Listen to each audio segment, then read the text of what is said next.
Hablando de políticas internacionales de contratación, tenemos que las políticas, existen varias políticas. Por ejemplo, una es la etnocéntrica. Este es un retroceso a la mayoría de las empresas internacionales, por dos razones.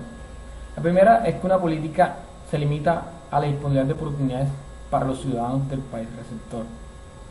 O sea, esta política retrasa en sí, como que es un limitante para las personas que hacen parte de la compañía y que son del país receptor, del país donde la empresa internacional opera.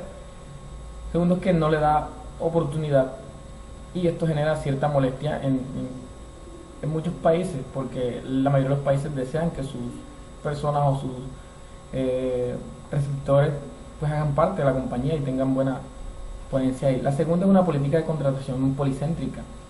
Recluta a ciudadanos del país receptor para administrar las subsidiarias, mientras que los ciudadanos del país de origen ocupan puestos claves en la oficina corporativa. O sea, esta política policéntrica pues de una u otra forma le da cierta ventaja a la empresa, pero no es efectiva en su totalidad, porque limita mucho a los trabajadores del país de origen.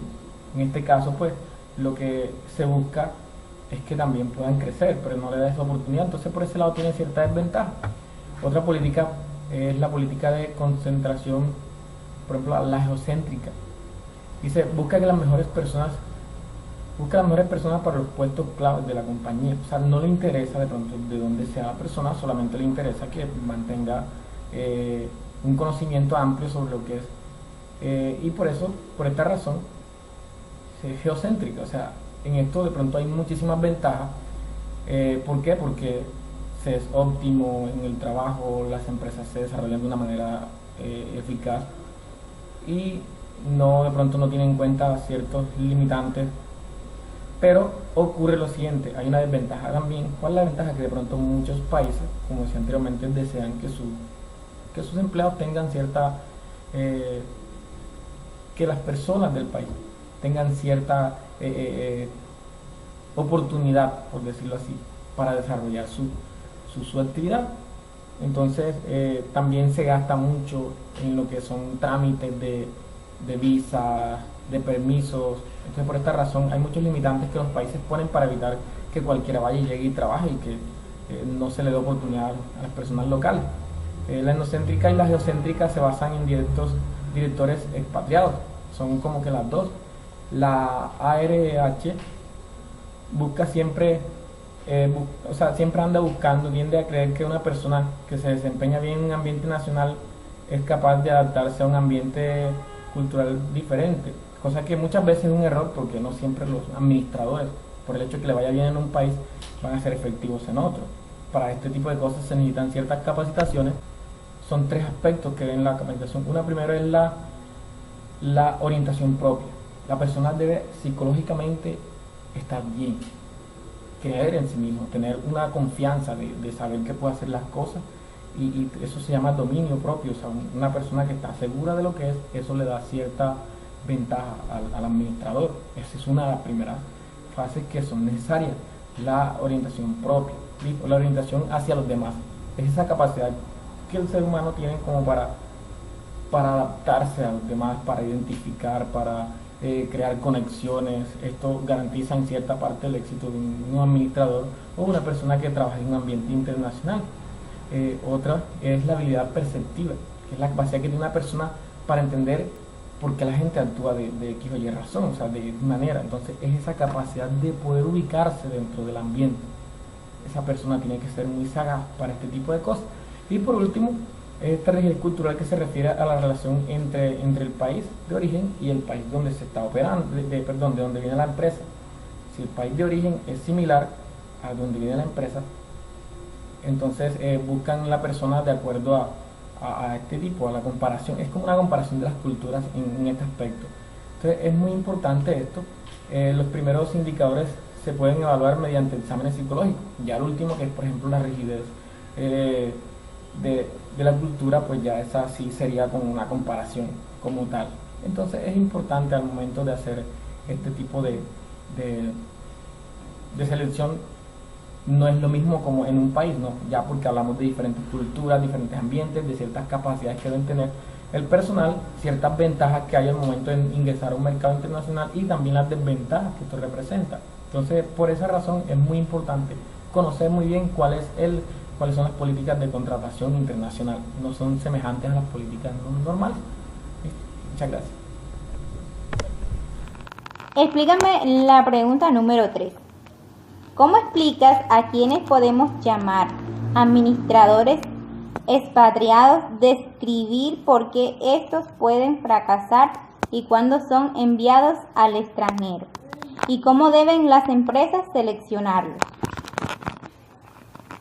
De las 3 políticas de contratación mencionadas anteriormente, a la etnocéntrica y a la geocéntrica, se basa en directores expatriados que son ciudadanos de un país que trabaja en otro. Un asunto importante que es el objeto de estudio por la ARH es el fracaso del expatriado, que se refiere al regreso prematuro de un gerente expatriado a su país de origen. El fracaso del expatriado representa a su vez el de las políticas de selección de la empresa utilizadas para identificar a los individuos que no prosperan en el extranjero. Para reducir estas tasas universales, las empresas deben mejorar sus procedimientos de selección.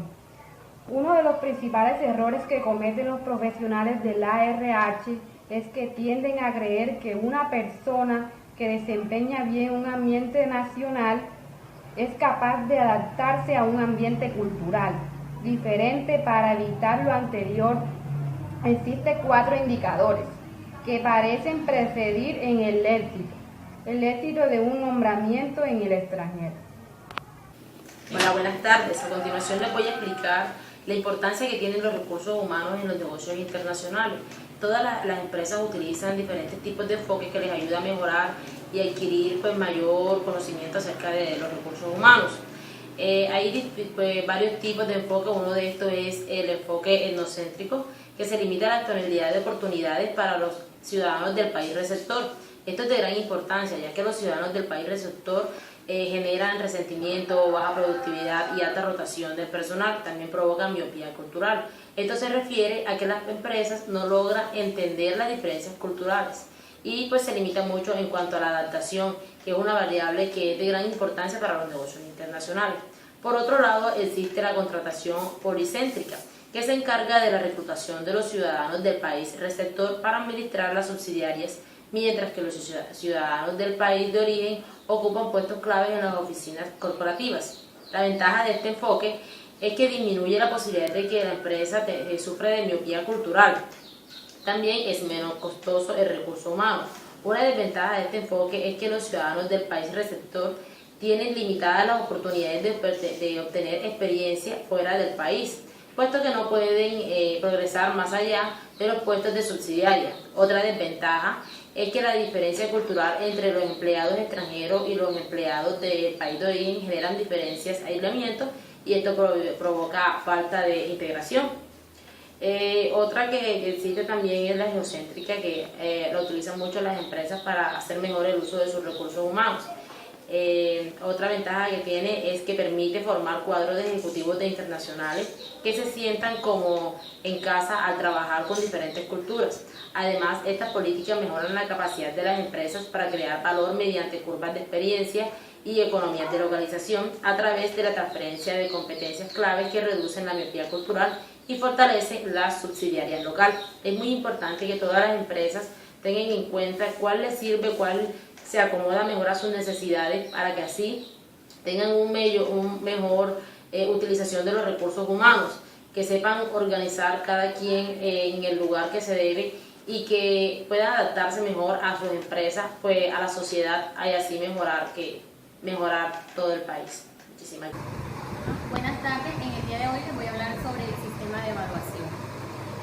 Es el desempeño que se aplica cuando las organizaciones, al encontrarse dificultades en la parte laboral, se solventan dicha dificultad en un sistema, el cual califica y evalúa el desempeño laboral de cada uno de los empleados o trabajadores de la empresa, sobre cuán bien se alcanzó los resultados requeridos. El sistema de compensación, en cambio, se atribuyen los efectos personales que causan al trabajador, es decir, qué tan satisfechos están para obtener mejores resultados en la empresa y qué tan motivados está el comportamiento que ayuden a conformar el equipo en el trabajo sostenido y establecido.